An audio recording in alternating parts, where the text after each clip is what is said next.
Hello, beautiful people. I'm so excited for this class today. This is going to be a super deep dive into plant medicines, water, the nature of water, how it all reflects the feminine principle of healing.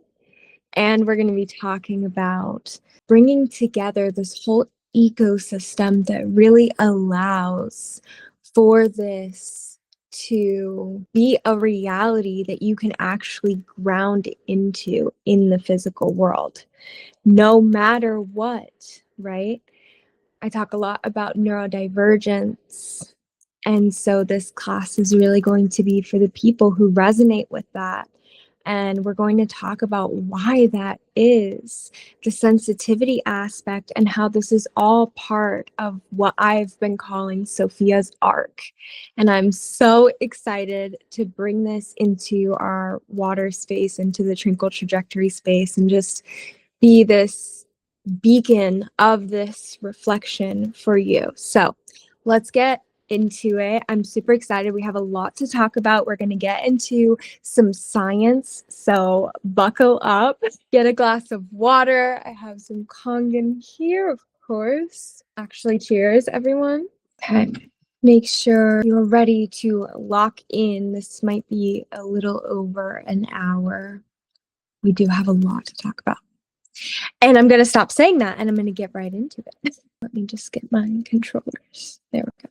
So welcome to our corner of the internet where we are revolutionizing health and wellness and creating new pathways for income, for bringing longevity, for bringing overall wealth and health into both business and life, specifically through a suite of medical grade water devices, luxury affiliate items. And this is a really powerful opportunity.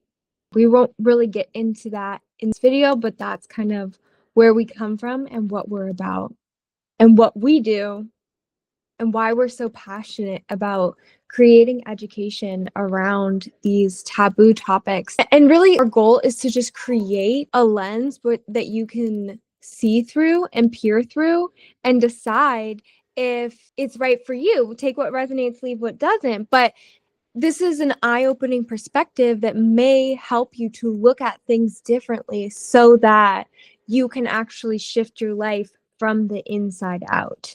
And that is what I have done. This water has been a complete asset on my journey, and I always recommend it to people who are doing this work. With that being said, none of this is medical claims. I want you to do your own research. I'm not a doctor. I'm not a medical professional. I can't legally diagnose you or tell you anything about yourself. I invite you to do research, to explore on your own journey. As always, this is for entertainment and education purposes only. Have to add that disclaimer in there. All right. So why do some nervous systems run hotter than others? What if your sensitivity, when I say run hotter, you're more sensitive usually. What if this was a reflection of Sophia waking up in your nervous system? Let's start with something that might crack your reality open a little bit. What if neurodivergence isn't a disorder? What if it's not something that is a malfunction? What if it's evolutionary? What if it's Sophia, divine feminine wisdom, waking up in your nervous system? Some of us came here with nervous systems that don't fit the world as it is because we're calibrated to the world as it could be. You may resonate with being more sensitive. You might pick up on things that others don't notice. Sometimes rest doesn't always feel like rest. And sometimes the world feels overstimulating and like too much. And because of that, and maybe for other reasons as well, because you don't tolerate shit, somewhere along the way, you were told that something is wrong with you. But what if the truth is that you're attuned to a frequency that the world has forgotten, but that actually is the foundation for everything. So let's break down what's actually happening biologically, mythologically, and spiritually, and how you can reclaim your sensitivity as the sacred design that it actually is. Neurodivergence is actually heightened sensitivity and feminine attunement. You have a high charge, so there's oxidative vulnerability. It's like, you know how, like, when an apple sits out for too long and it starts to oxidate? That's how the feminine is too, because she's a part of living creation. And it can happen in men too, right? It's just the feminine energy, so close to the living light energy that it has the potential to be oxidated. And so to me, the way I see it, neurodivergence is actually an indicator that you're a Sophia carrier, that you have Sophia consciousness within you. Your attunement, your high charge, has the potential to create more oxidative stress, especially because of the environment that we currently live in. And so, because there's the disconnection from the feminine cycles, and there's this sense of shame based pathology present, because of the shame based pathology that's present in the world today, there's so much masculine, toxic masculinity, and the patriarchal undertones certainly don't help. And it's just complete disregard, complete disconnection from the feminine. And so the feminine is incarnating in other ways and being exposed in other ways. And it's actually really beautiful. It's like an evolutionary advantage. And we're going to talk about why. I'm going to make so much content about why. But I feel like the reason that it's better is because people underestimate you. And when they underestimate you, there's a sense of empowerment in that story arc. And I really feel like that is part of Sophia's story arc. We're going to talk more about this, but I just want to introduce that idea. Neurodivergence is actually a deeper connection to the feminine. So, what if you're not broken? You're just attuned to a frequency that the world forgot, the feminine frequency. So, let's look at some sciencey bits. The mitochondria is essentially your cellular power plant. It creates ATP energy, and that produces ROS, reactive oxygen species, as a byproduct. And it's actually ROS water. Too much ROS is oxidative stress, right? So that's like water that isn't helping your system. ROS damages DNA, proteins, and cell membranes. This is where energy becomes disease. Let's start at the cellular level here, right? Because your spirituality lives in your biology. Your mitochondria are the power plants of your cells. They take oxygen and nutrients and turns it into ATP, and then that's the energy currency that your body is actually running on. So your mitochondria is responsible for creating the energy that your body runs on. As a byproduct of making that energy, mitochondria also produces something called ROS, reactive oxygen species. It's the polarity, it's the byproduct, right? Think of ROS like sparks flying off of a wire that's running electricity, okay? In small amounts, ROS are actually helpful. They're signaling molecules. They help your immune system. They support cellular communication, right? They have their role. But too much ROS, that's oxidative stress. That's why the balance is so key. Both together, balanced. Too much oxidative stress is what damages your DNA, your proteins, your cell membranes. right?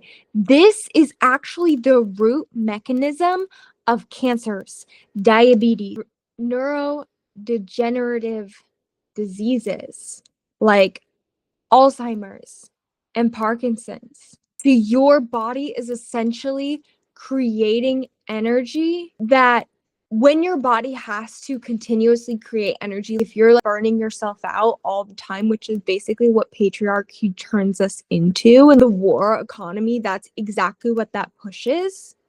Because of that, you have to create too much energy. And so that creates too much ROS water. It's like when you're in fight or flight all the time, it's the same thing.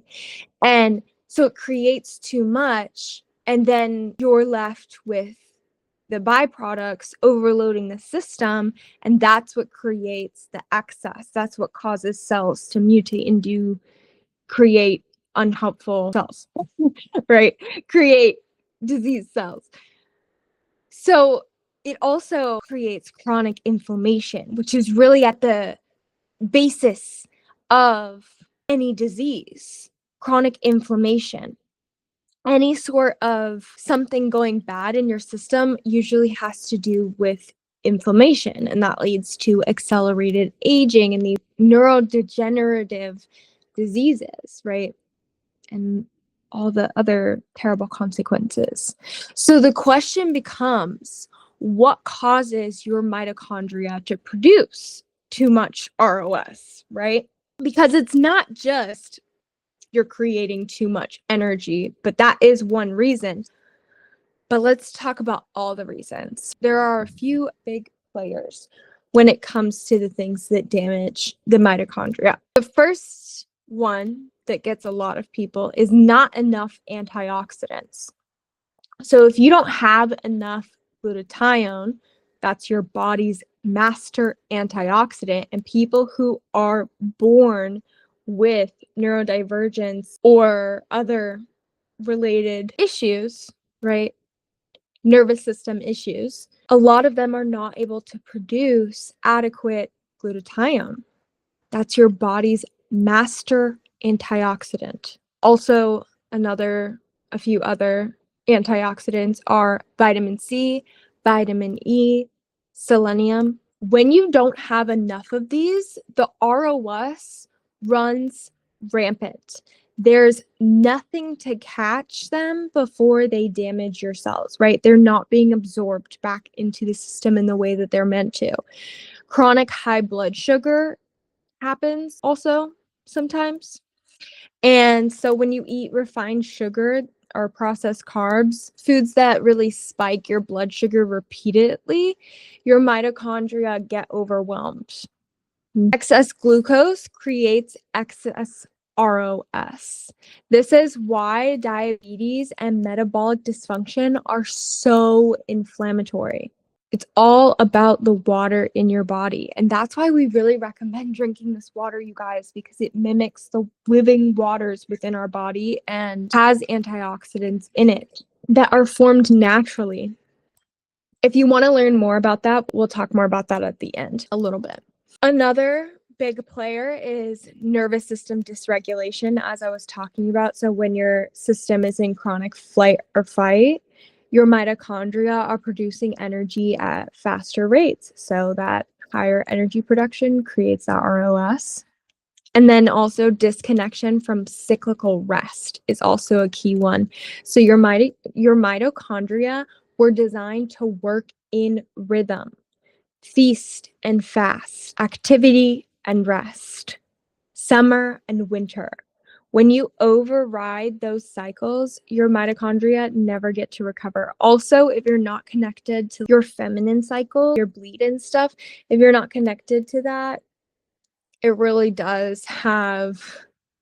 And I would even go as far as to say if you're not even connected to the water in your body, like your cerebral spinal fluid, if you're not connected to your different organs, I like talk to my body very intimately, right? I feel like that's a very body is connection to the cyclical, whether you're a woman or not. And your cycle depends on your body. So you have to like, tune to your body and what your body needs, right?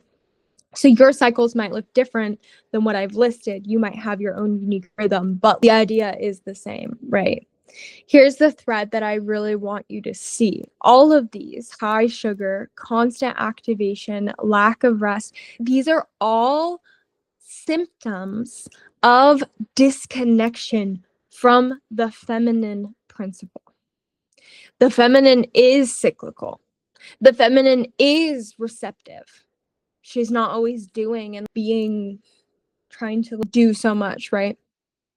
She allows herself to receive, to sit back, to allow. And she's in tune, not necessarily she, but like the feminine principle, the feminine energy that is within all of us is in tune and is represented and is embodied in the earth's rhythms, right?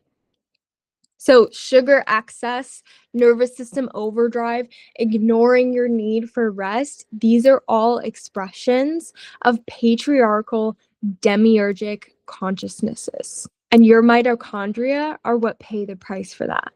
Mic drop. How does that make you feel? Isn't that crazy? And it's even more crazy when we talk about how the Rockefellers basically introduced this whole system for them to make money so that they had money to pay the federal bank, right? So they could collect their taxes and keep everyone asleep. Essentially, that's basically what happened. Not just the Rockefellers, but that's one of the major players of that. Anyway, that's a whole nother topic we could go into. So neurodivergent wiring is more sensory permeability, more neural firing. There's higher metabolic demand, right? There's higher electrical charge. There's more ROS production. And so there's more need for an antioxidant buffering. And so it uses up a lot of glutathione.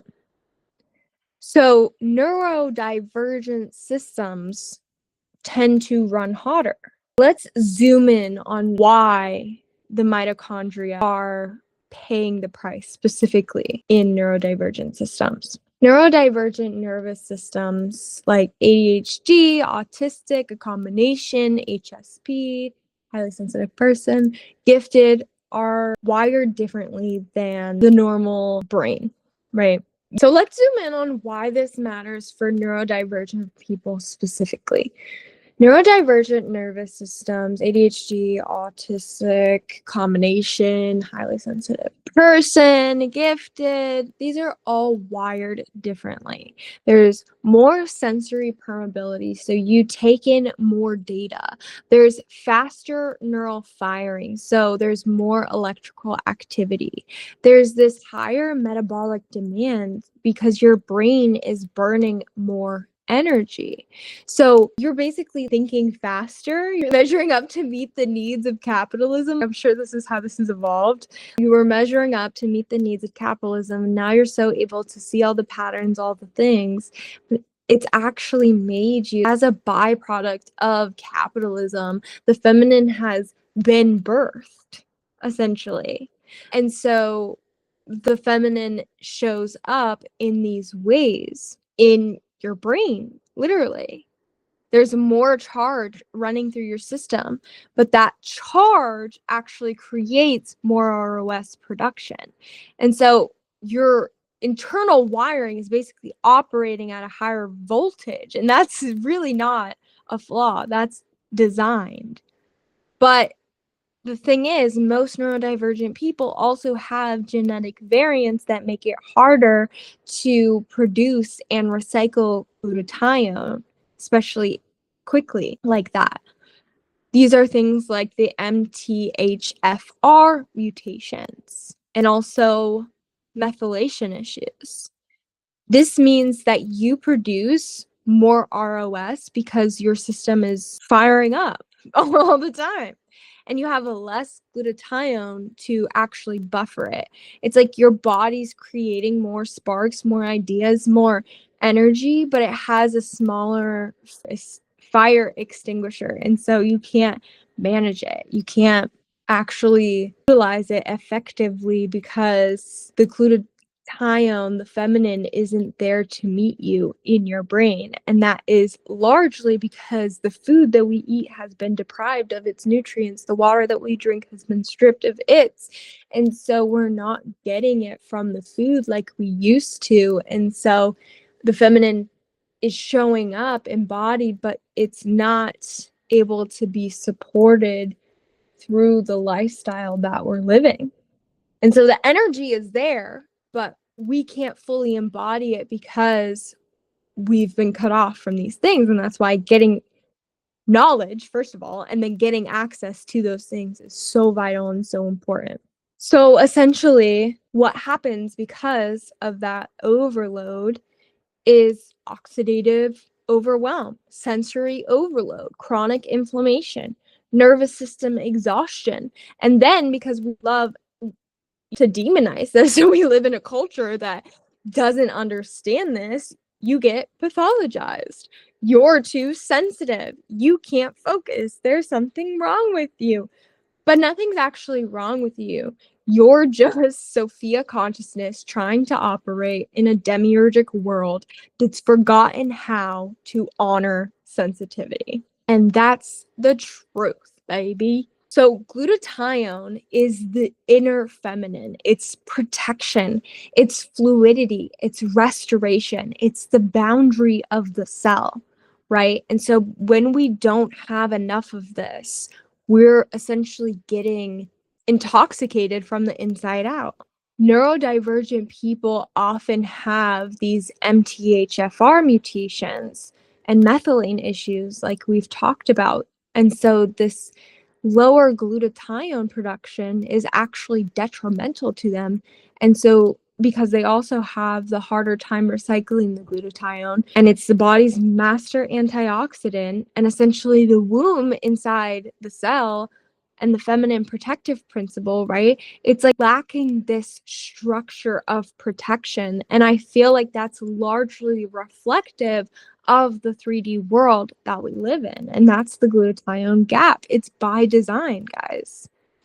Neurodivergent wiring has that higher charge, more ROS, lower glutathione, oxidative overwhelm, sensory overload, shame, disconnection from feminine cycles. And it's by design. It's all designed to create the calendar, like everything. And that's why I share what I share inside of the Dragon's Den, because we deserve to have spaces where we gather and we embody these different ways of living, and we aren't governed by this bullshit, frankly. There's also a disconnection when we talk about the sugar aspect, right?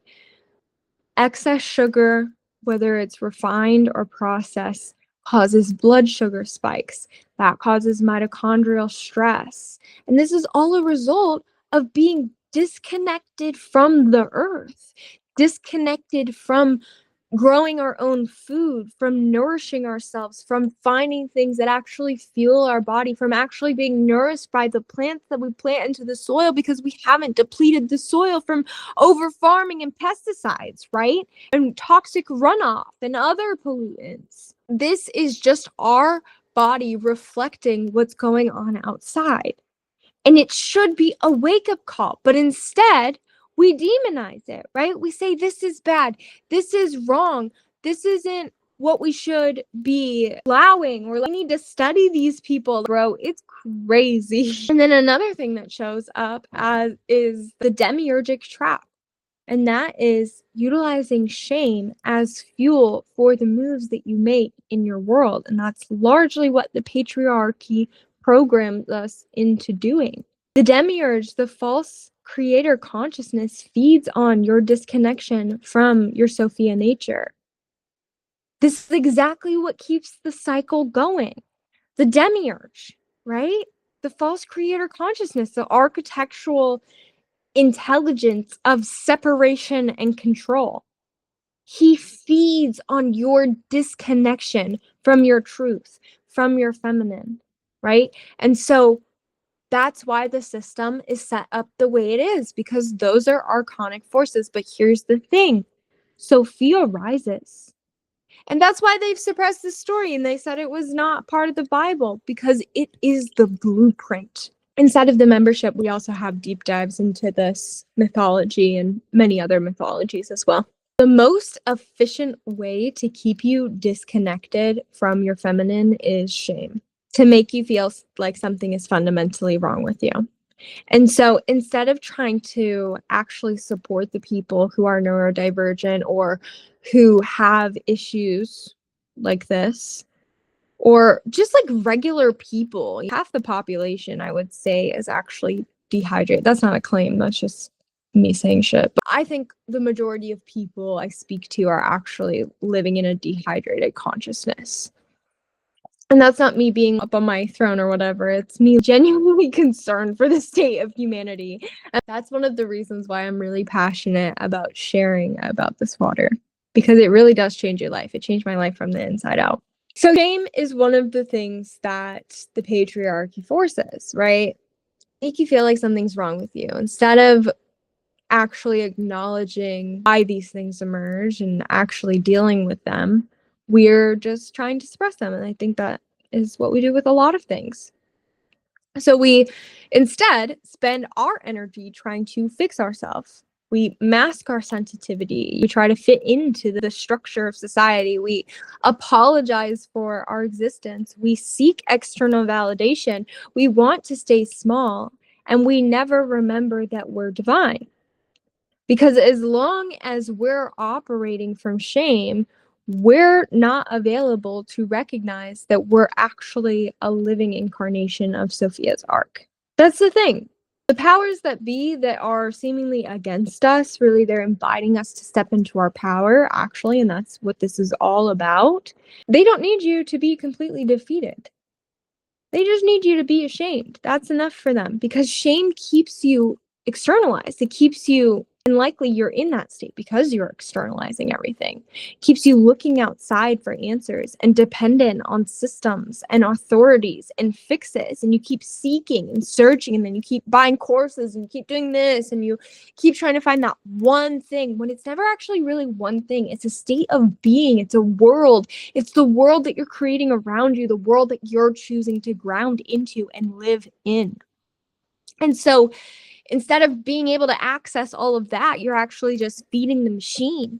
Literally and metaphorically, you're consuming, you're producing, but you're never resting. You're never actually tending to your needs and what you want and the feminine aspect of you, right? And your mitochondria, they're what get caught in the crossfire. The shame creates stress, and then cortisol, and then more ROS, and then more inflammation, and then more overwhelm, and then more shame. It's literally the perfect trap because as long as you're in shame, it's still going to keep you in that shame mindset. Here's part of the story that they don't want you to know, and it's the story that you're living. You are Sophia. Divine feminine wisdom. Wisdom is part of what created this world. She created this world as an act of love, curiosity, creative emergence. She descended into matter. She became the earth herself. She incarnated as the very fabric of the world. And then she forgot her divine nature. She forgot she was the creator. She fell into the illusion of separation. And we gave the deep dive on this inside of the membership. But really, she just fell into the illusion of separation, right? And this is her arc, the descent. She goes into matter, right? Incarnation, into forgetting, the suffering. Starts believing that she's separate, she's broken, she's less than, she has no control over her, right? But all of that dark night stuff leads to the remembering, the awakening of her true nature. And ultimately, it leads to an integrated return forward, embody divine wisdom in matter. And here's the thing, you are Sophia's arc. Every sensitive soul who feels like they're too much, that feels like they can't fit into patriarchal systems, that senses the electromagnetic web that we're a part of, that can see the truth, right? That knows something is deeply wrong with how we're told to live, that carries the pain of the world in their nervous system. You are waking up to your divine nature. You're not broken. You're Sophia in her remembering phase. And this is the phase right before the golden age, right? Your sensitivity, that's what's actually allowing you to detect the increased electromagnetic vitality of Sophia, of Earth, waking up. Your overwhelm, that's you trying to live in systems that are designed to keep you in the forgetting phase. Your nervous system, it's attuned to Sophia's frequency, not the demiurgic one. And that is why society feels so off to you. The feminine principle is receptivity, it's cycles, it's flow, it's regeneration, intuition. So, what does it actually mean to reconnect with the feminine principle, right? Because it's not just a gender, it's a blueprint, it's an energy signature. I would argue that feminine isn't even a gender at all. It's, again, receptivity, but that means that you're not always giving and producing and doing. You have seasons and moon phases and menstrual cycles and life and death and rebirth cycles. And so your path is not linear. You're moving through the path of the unilome, right? There's a sense of regeneration in the process, in the unknowing, in the sacredness of the mundane, in the sacredness of resting, right? The void as the womb. It's being in tune with your body. Instead of being so focused in the mind, we're tuning into the body. Glutathione is the molecule that protects your cells. It is the womb, right? It is the biochemical embodiment of this principle. It's a boundary, it's a buffer, it's a space of repair and regeneration. So when glutathione drops, the inner feminine collapses. So there might be actually a biological reason that you feel disconnected from the feminine, and it is by design. So if you're feeling raw or porous or overexposed or unprotected, it might be a feeling that you're receiving because your nervous system is communicating it to you to let you know that you need more antioxidants in your life. And I'm not saying that's going to fix everything for you, but oh my goodness, simple shifts in the mundane areas, in the feminine external principle, will shift the internal because the two are not separate, right? A lot of people, neurodivergent people, I've heard have said to me, and I've seen it, that they feel like they have no skin. And biochemically speaking, the cellular womb is compromised. So you don't. But the thing is, you're not too sensitive, right? This isn't happening because you're too sensitive. It's because humans were not designed to live under these circumstances. You're accurately sensitive for a world that's moved out of alignment with how humans are meant to live, which is in alignment with both the masculine and the feminine principle united through, the unknown, the void, the womb. Outside of glutathione, that reflection of being disconnected, right? Where in your life have you abandoned your own feminine rhythm? Where are you forcing productivity in winter when that's your internal death and rest phase? Why are you ignoring where are you ignoring your body's signals? And when? And who are you around, right? Do you find yourself overriding your need for cyclical rest, shaming yourself for it? Do you find yourself eating in ways that spike your blood sugar? That's basically like a patriarchal seed being implanted into you in food form. Not to fearmonger. What you're doing is perfect, right? Everything is a journey. That's part of the feminine. And so it's just about making decisions that make the most sense for you. And to me, this was a no-brainer decision. And I was just like, I'm all in because it doesn't make sense not to for me. Where are you living on a linear patriarchal calendar instead of honoring your own cycles, right? How can you choose to connect more to the feminine, to the darkness? That's the feminine, right? A lot of the time we're taught to be afraid of the dark. We're literally ingrained that there's scary things and we have to be afraid of the dark. But really, the dark is the unknown, and the unknown is based on your consciousness. And so, if you're connected to the feminine, you're actually in the womb, in the void, and you can actually trust in that rather than being afraid of that. That is a whole nother topic as well. I digress. But just breathe with wherever you're at on this journey, in this feminine exploration. There's no shame here. Literally, I've been in all positions. So, no shame whatsoever, right? And sometimes there are moments where you regress into those states as well. And there's value in that. So, there's nothing wrong wherever you're at in the journey, wherever you're at. And I really just want to honor wherever you're at. If you want to share that, if you want to bring that forward, I'm happy to receive it and to honor it with you. I invite us to take 3 slow, deep breaths here. Maybe putting your hand on your heart or on your belly. We've gone through a lot of information so far. So just temperature check, see how you're feeling. We're going to go a little bit deeper in the next slide. I hope you're ready. Maybe give yourself a little shake. So, what if the reason that plant medicines have been suppressed isn't because they're drugs or because they're escaping or because they're gateways or whatever, but because they are actually bridges, which is the inverted form of a gateway, between the overwhelmed oxidative stress nervous system and the feminine principle that your biology has actually been starved of. Each plant medicine has a biochemical effect that mirrors the spiritual effect that it has. So THC actually, and of course, you do what feels right for you. If you don't resonate with it, then you don't have to do it. And also you can work with the energies of this plant and these plants without actually ever ingesting them as well. So just some food for thought.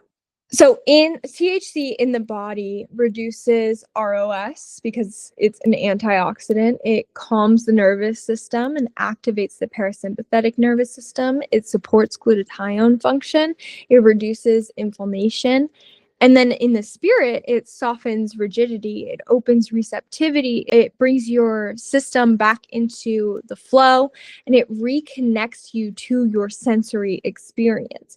It has a twofold it's bilateral, meaning that it can move both ways. So it can either, if you're too rigid and in the physical, it can help bring you up a little bit and help to alleviate you.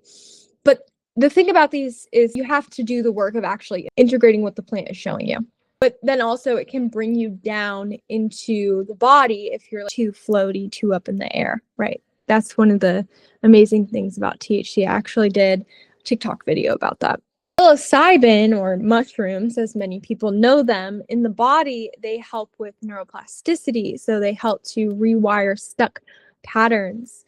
They assist the mitochondrial elements into rebalancing, which reduces oxidative stress.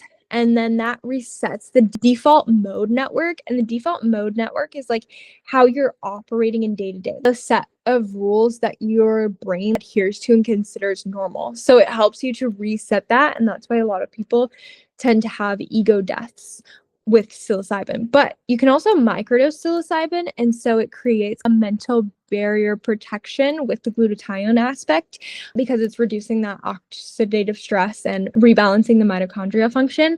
So your glutathione is being used more effectively, essentially, especially if you're neurodivergent. With ayahuasca in the body, it helps with a liver and gut detox. It helps to actually elevate the glutathione property. It activates the parasympathetic nervous system into a deep rest state and begins the process of cellular repair and regeneration. In the spirit, it is known as a womb medicine, of course, known as Mama Aya. It's definitely associated with a death and rebirth arc and letting go of what's false or no longer needed through either purging physically or mentally or spiritually, and it assists you in reconnecting to your divine feminine essence. Peyote in the body helps with circulation support, immune modulation. It has antioxidant effects, and it does support the mitochondrial functions as well, and the mitochondria itself. In the spirit, it is the masculine container that provides structure and steadiness, and boundaries is a big thing with peyote. Hickory also is known, is really like the proper name for peyote. And then in the spirit, it also represents the balancing aspect to the feminine. So it allows the feminine to flow more safely. It's grounding while also opening. It's truly earth medicine. But the thing is, these medicines, they will not fix you, right? They will create a bridge between the overwhelm oxidative state, and then the feminine principle in your system remembers that it has been disconnected from. They help to support glutathione. They help to calm the nervous system. They help to open your intuition. They help you to remember who you are. But if you do not integrate the lessons that plant medicines are showing you, the insights will fade without that integration, and you become dependent essentially on them for something when it's not about them, it's about you and your ability to tap into that within yourself. Right. And so that's why integration of what they're showing you is really key. And you can continue working with something like on a microdosing level, but it's always good to take breaks to integrate. But also you can continuously work with something if you're continuously integrating what it is that thing is showing you. But if you're continuing to use it as a crutch, it kind of limits you more than it can help you and expand you, even though it might actually be supporting your nervous system. It's really all about the mental and your intention in using it. We go deeper into that inside of the Witch's Coven. We already went over that. So those are some of the effects. I didn't say all of those out loud, but so this is what leads us into creating a daily practice, creating a daily ritual that helps you to integrate. Because there is no plant medicine powerful enough to override a lifestyle that's destroying your mitochondria and depleting your glutathione. So let's talk about how you can actually support your feminine aspect, your Sophia nature daily. Water is essentially the liquid feminine, and electrolytes reduced water is water with electrons, antioxidant water. And so it actually donates electrons to you, which helps to preserve glutathione, reduce oxidative stress, stabilize redox signaling that helps to balance between ROS and antioxidants. And it's structured and coherent. So it's not just H2O molecules like randomly arranged. It goes through an electrolysis process where it's actually shocked with electricity, which helps to separate it and create antioxidants in the water, utilizing the minerals present in your tap water. So you can think of it as the liquid embodiment of the feminine principle. I always call it liquid plasma, right? It's fluid, receptive, antioxidant, so it's protective, neuroprotective, cellularly regenerative. Again, no medical claims. This is my personal experience with this water. And this is why I have partnered with the company, and I'm in alliance with the company that produces these medical grade systems. And they've gone on to expand into some other really amazing systems as well. And we have a whole systems workshop if you want to dive deeper into that. But when you have your body, which is essentially water technology, your brain is 73% water, right? If that water is coherent, structured, and antioxidant rich, your entire system is naturally going to shift. You're going to support your glutathione, which is the inner feminine. You reduce what depletes it: chronic stress, sugar spikes, right? Toxins from environmental aspect, or from food, or from EMFs, or maybe overworking or shame. And then you increase what supports it. Sulfur-rich foods are other things as well. This electrolyte-reduced water, I'm always going to recommend that, but there are some things that you can do right now if this isn't as accessible to you.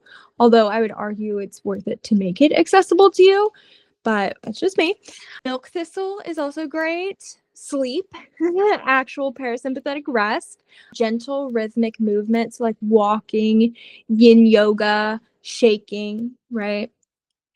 That's how you're going to support your glutathione, the inner feminine, on an everyday level. And it really, for me, the way that I was able to actually make this a priority was when I made this a priority. When I made switching my water a priority, it was like, oh, and then I was like, well, it makes no sense to be drinking this water and then still involving myself in all of these things. And also, you're a natural filter for your reality. So the more you detoxify yourself, the more your external reality is going to reflect that as well.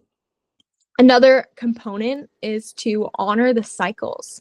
So reconnecting to the earth, Sophia, right? Your mitochondria were designed to work in rhythm.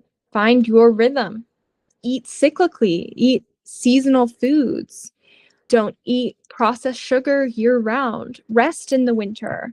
Don't force your goals. Don't force your process. Set intentions in the spring, in the true new year, or I like to do it right before the spring equinox. Honor your own personal cycles, your feminine cycles if you bleed. Honor the moon phases. Honor the ebb and flow of energy, however that looks like and shows up for you. Because when you move with the earth's rhythm, you become an embodiment. And so your biology gets the signal like, oh, we're back in the feminine. I can relax now. And this is how we can integrate it into our daily life, right?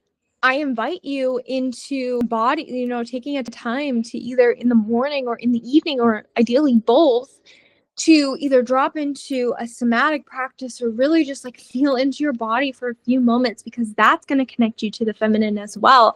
And that's a way that you can help your cells and support your cells by just simply talking to them and giving them energy and nurturing them, right? Because that's really what they're craving.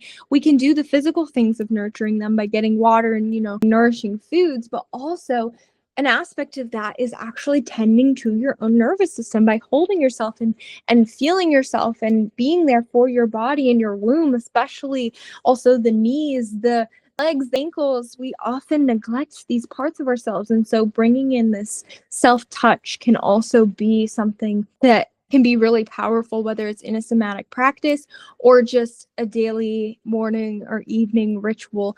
But I recommend like at least 1 hour a day where you are not doing anything like technologically related, that you're just sitting with yourself, allowing yourself to be.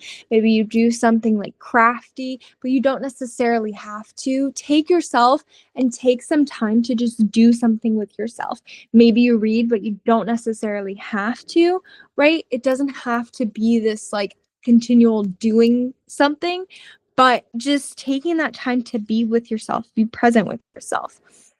That's what creates happiness, and that's what makes you a magnet, and that's what allows you to truly access your feminine and embody your truest embodiment and fullest embodiment in this lifetime. Okay, finally, hold on one moment. Yes, let's just talk about another way that you can let's go a little more in depth with another way that you can support the feminine, which is with the water element, the feminine element. Electrolytes reduce water. This preserves glutathione and stabilizes redox, as we've said. And it also has those extra electrons, right? So it's assisting you in doing what you would do in that hour. It's amplifying, right?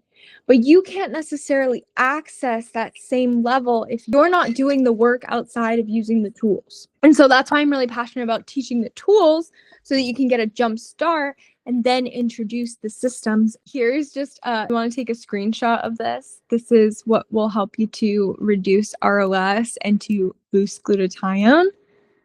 Thought this would be helpful to throw on the screen for you guys. And then Finally, we are going to do a embodiment practice. And this is something that you can begin to do in your daily practice. You can come back to it at any time, or you can switch it up. I highly recommend you add some variation in there. This is really just about dropping out of the mind and into the body. So all of this information I've shared here with you today, it's been a lot, but now we're going to ground it into the body and help to integrate it into the system so that you can move forward, moving with this knowledge. We're going to go through this practice. It's going to be pretty short. I invite you to close your eyes or soften your gaze and just come into a bit of a meditative state here with us today. Taking a few deep breaths to really tether yourself to where you're sitting, to really ground yourself into the present moment of where you are right now. And then I invite you to soften your spine. It's not necessary to hold yourself up right now. You don't really have to worry about your breath.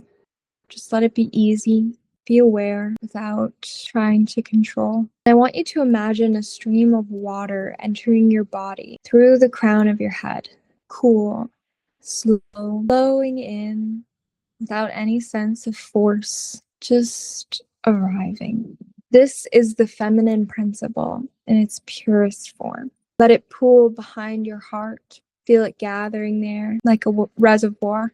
Let it slip down into your solar plexus, the place where you hold so much tension, so much doing or trying to exert control over instead of claiming your power to. And finally, let's drop into your womb space, allowing the water to collectively pool there. Whether you have a physical womb or an energetic one, just allow the water to collect there. This water is glutathione. This water is memory. This water is Sophia, flowing within you, reigniting your womb. Feel it coating the inner walls of your cells, like a womb lining forming on the inside of your mitochondria. Your mitochondria, the tiny little power plants that they are, they've been working so hard, producing energy, producing sparks, keeping you going. Let the water rush over them. Let the water cool them. Let it put out the excess sparks. Let it soothe the oxidative fire. Your system doesn't need you to fight right now. It needs you to yield, not collapse, not fall down, not retreat, but open to receiving, allowing yourself to feel the relief of what it feels like to have your feminine feel supported from within. Let the water flow into the places that feel overstimulated, the places that feel raw, the places where you have no skin. This is Sophia remembering herself in your body. Take one more big, deep breath into the belly. Allow it rise into the heart and into the crown upon your exhale. And when you're ready, I invite you to come back into this space. We're going to do a bit of journaling. Feel free to come back slowly. I invite you to notice what shifted.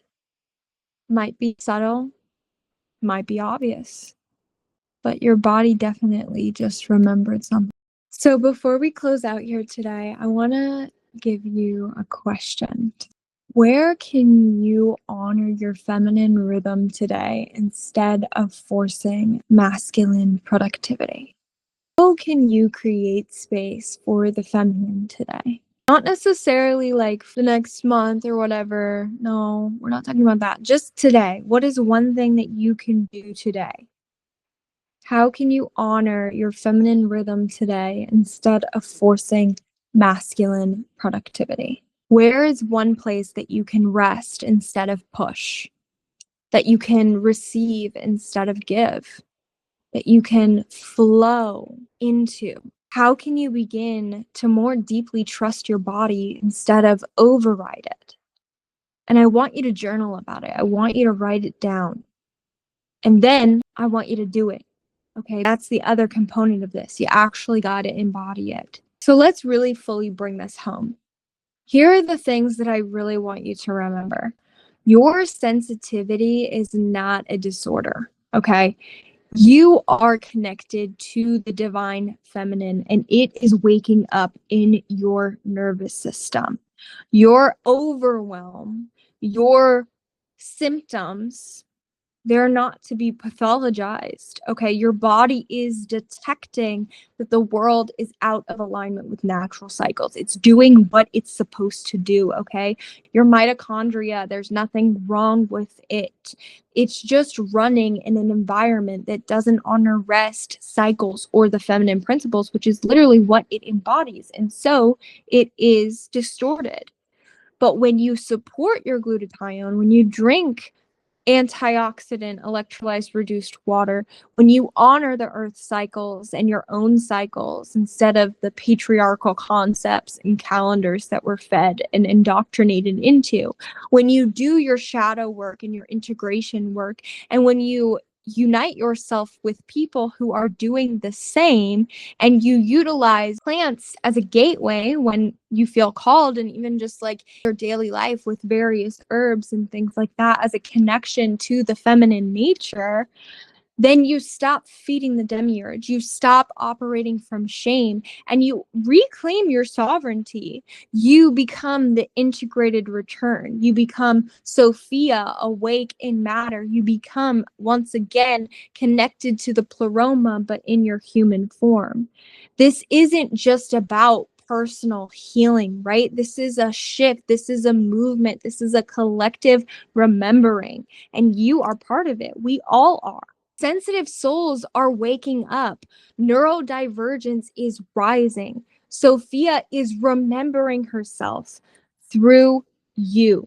Your sensitivity is attunement. It's not a disorder. Your overwhelm is because you're living against your nature, and your healing is returning to cycles, to water, to rest, and to sovereignty. And that's what I invite you to do in my world. And that doesn't mean that you stop getting the things that you want. Okay. I want to make that very clear. You don't become passive either. This is an active process of actually embodying the feminine and balancing it with the masculine polarity. All right, so that's what I have for you today. I do want to invite you into the Dragon's Den. We Here we go. Oh, my computer's going so slow. I do want to invite you into the Dragon's Den, because if what I've shared today resonates and you're ready to stop doing this all alone, the Dragon's Den is where we live this work together. It's not a course that you complete necessarily. It's more so an evolution, a journey, an initiation, a space for continuous initiation, right? And we honor the actual cosmic cycles. I have different frameworks and maps and things. We do shadow and IFS work together. We practice embodying our own unique archetypes, and we support our nervous systems and mitochondria, and we hold each other through this remembering, through this unraveling, whatever stage of the journey that you're in. That is pathway one, what we have here, the membership. You could also just get access to the masterclass subscription. We also have access to that as well. If you wanted to dive deeper, we have individual courses. And if you are interested in the water project package, that's going to be through pathway 3. This is my one-on-one support packages, which you can also look into. I have information about that on my website, but we also do the water work packages. So that's when you partner with Enagic or Pureway. Those are the two companies we're in alliance with that help us to produce this amazing water. Pureway is going to be the whole house filtration system, and then Enagic is the company that produces the electrolyzed reduced water machines. There are no medical claims with their products, right? Everything I've said today here is my personal reflection and has no reflection of this company or their values whatsoever. There are different ways of structuring your business. I'm not going to talk about that in this video, but we do have a whole deep dive on that. If you'd like to explore that, I invite you to step inside of our free Living Waters course. It's Working with Living Waters course. That will give you the deep dive of everything you need to know, give you more education on the water itself, and help you to make an informed decision that is right for you. Okay. want to thank you. So there are different pathways and things, and we'll talk about that in that other video. I'm not going to go into that here, but I thank you so much for being here. Thank you for your sensitivity. Thank you for being exactly as you are. Thank you for showing up. Thank you for waking up. And thank you for being the being that you are. I love you so much. Let me know if this was helpful, if you'd like to see more of this. This is the kind of content that you get when you sign up for the waterwork package under me. Okay. Love you so much. And I will see you next time. Bye. If I didn't invite you to this, please reach out to the person who did so that you can get with them and get all the information that you need. Love you so much.